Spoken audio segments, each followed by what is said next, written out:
ಇನ್ನು hi hello ಅಂದ ತಕ್ಷಣ ಹನಿ ಟ್ರ್ಯಾಪ್ ಆಗಲ್ಲ. ಡಿಕೆ ಶಿವಕುಮಾರ್ ಹೇಳಿಕೆಗೆ ಸಚಿವ ಮಹದೇವಪ್ಪ ಅವರು ಟಾಂಗ್ ಅನ್ನ ಕೊಟ್ಟಿದ್ದಾರೆ. ಹನಿ ಟ್ರ್ಯಾಪ್ ಮಾಡುವವರಿಗೆ ಕಠಿಣ ಶಿಕ್ಷೆಯ ಕಾನೂನು ಬರಬೇಕು ಅನ್ನೋದು ಅವರ ಮಾತು. ರಾಷ್ಟ್ರ ಮಟ್ಟದಲ್ಲೇ ಈ ಕಾಯ್ದೆ ಆಗಬೇಕು ಅಂತ ಕೂಡ ಹೇಳಿದ್ದಾರೆ. ವ್ಯಕ್ತಿತ್ವ ಹರಣ ಮಾಡುವ ಸಂಚು ಇದಾಗಿದೆ, ತಕ್ಕ ಶಿಕ್ಷೆ ಆಗಲೇಬೇಕು ಅನ್ನುವಂತಹ ಕೂಗನ್ನು ಕೂಡ ಎತ್ತಿದ್ದಾರೆ. ಉನ್ನತ ಮಟ್ಟದ ತನಿಖೆ ಆಗಲಿ ಅಂತ ಸಚಿವ ಮಹದೇವಪ್ಪ ಅವರು ಹನಿ ಟ್ರ್ಯಾಪ್ ವಿಚಾರವಾಗಿ ಮಾತನಾಡಿದ್ದಾರೆ. ಯಾಕಂದ್ರೆ ಡಿಕೆ ಶಿವಕುಮಾರ್ ಅವರು ನಿನ್ನೆ ಹೇಳಿದ್ರು, ಹಾಯ್ ಅಂತ ಯಾರೋ ಹೇಳಿದ್ರೆ ಹಲೋ ಅಂತ ಹೇಳಿದಾಗಲೇ ತಾನೇ ಆಗೋದು ಅಂತ. ಒಳ್ಳೆ ಪಾಪ ಅವ್ರಿಗೆ ವಿಧಾನಸೌಧದಲ್ಲಿ ಏನೇನು ಮಾಡಿದ್ದಾರೆ ಅಂತೆಲ್ಲ ಕಂಪ್ಲೇಂಟ್ ಅಲ್ಲಿ ಇದೆಯಲ್ಲ.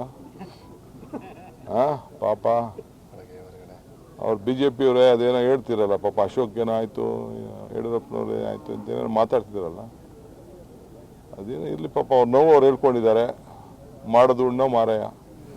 ಬಟ್ ನಿಮ್ಮದು ಸಚಿವರಿಗೆ ನಿಮ್ಮ ಸರ್ಕಾರದಲ್ಲಿ ಒಂದ್ ರೀತಿ ರಕ್ಷಣೆ ಇಲ್ವಾ ಅಂತ ಹೇಳಿ ಯಾರು ಹೇಳಿದ್ರು ರಕ್ಷಣೆ ಇಲ್ಲ ಅಂತ? ನಿಮ್ಮ ಸಚಿವರುಗಳೇ ಹನಿ ಟ್ರ್ಯಾಪ್ ಆಗುತ್ತೆ. ಪೊಲೀಸ್ ಸ್ಟೇಷನ್ ಕಂಪ್ಲೇಂಟ್ ಕೊಡ್ಲಿ. ಹನಿ ಟ್ರ್ಯಾಪು ಸುಮ್ಮನೆ ಯಾರು ನಿಮ್ಮ ಹತ್ರಕ್ಕೆ ಬಂದ್ಬಿಡ್ತಾರ? ನೀವು ಹಲೋ ಅಂದ್ರೆ ಹಲೋ ಅಂತಾರೆ, ನೀವು ಹಲೋ ಅನ್ಲಿಲ್ಲ ಅಂದ್ರೆ ಯಾರು ಹಲೋ ಅಂತಾರ? ನೀವು ಮಾತಾಡೋದಕ್ಕೆ ನಾನು ಮಾತಾಡ್ತಾ ಇದ್ದೀನಿ, ನೀವು ಮಾತಾಡಿಲ್ಲ ನಾನು ಮಾತಾಡ್ತೀನ?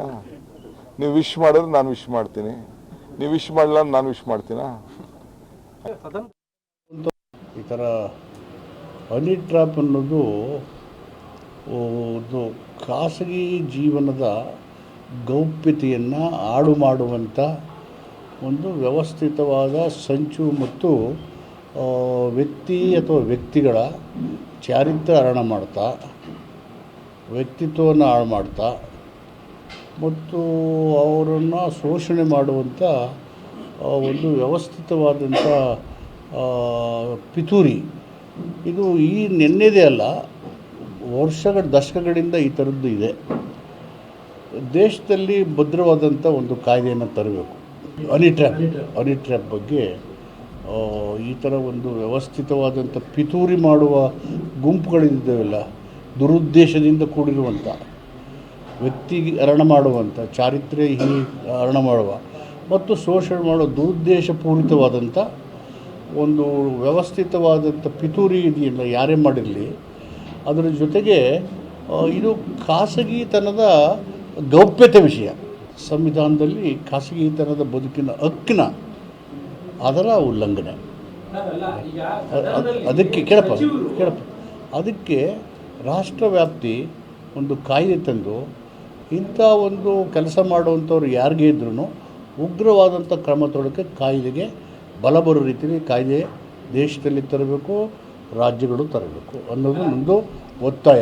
ಹೇಳಿದ್ದೀನಿ, ಕಾನೂನು ಸುವ್ಯವಸ್ಥೆಗೂ ಈ ಹನಿ ಟ್ರ್ಯಾಪ್ನ ಪ್ರಸ್ತಾಪರಿಗೂ ಸಂಬಂಧ ಇಲ್ಲ. ಕಾನೂನು ಸುಭದ್ರವಾಗಿದೆ.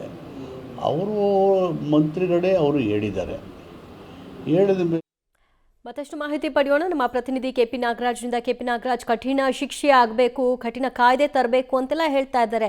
ಅದರ ಭಾಗವಾಗಿ ಏನು ಪ್ರಯತ್ನಗಳಾಗ್ತಾ ಇದೆ ಅನ್ನೋದ್ರ ಬಗ್ಗೆ ಮಾತ್ರ ಯಾರೂ ಮಾತಾಡ್ತಿಲ್ಲ. ಅಲ್ಲ, ನಿಶ್ಚಿತವಾಗಲೂ ಕೂಡ ಹನಿ ಟ್ರ್ಯಾಪ್ನ ವಿಚಾರದಲ್ಲಿ ಉನ್ನತ ಮಟ್ಟದ ತನಿಖೆ ಅಂತ ಹೇಳ್ತಾ ಇದ್ದಾರೆ ರಾಜ್ಯ ಸರ್ಕಾರ. ಆದರೆ ಯಾವ ಥರದ ತನಿಖೆ ಅನ್ನುವಂಥದ್ರ ಬಗ್ಗೆ ಕ್ಲಾರಿಟಿ ಇಲ್ಲ.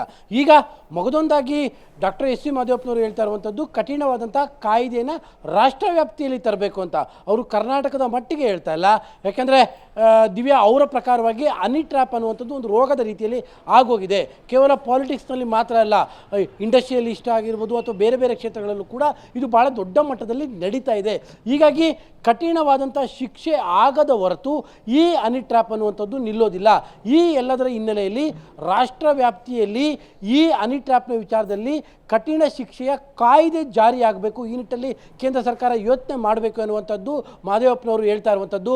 ಅವರು ಕೇವಲ ಕರ್ನಾಟಕಕ್ಕೆ ಸೀಮಿತವಾಗಿಯೇ ಅಥವಾ ರಾಜಣ್ಣ ಅವರ ಕೇಸ್ಗೆ ಸೀಮಿತವಾಗಿ ಅಥವಾ 48 ಶಾಸಕರ ವಿಚಾರಕ್ಕೆ ಸೀಮಿತವಾಗಿ ಏನು ಮಾತನಾಡ್ತಾ ಇಲ್ಲ.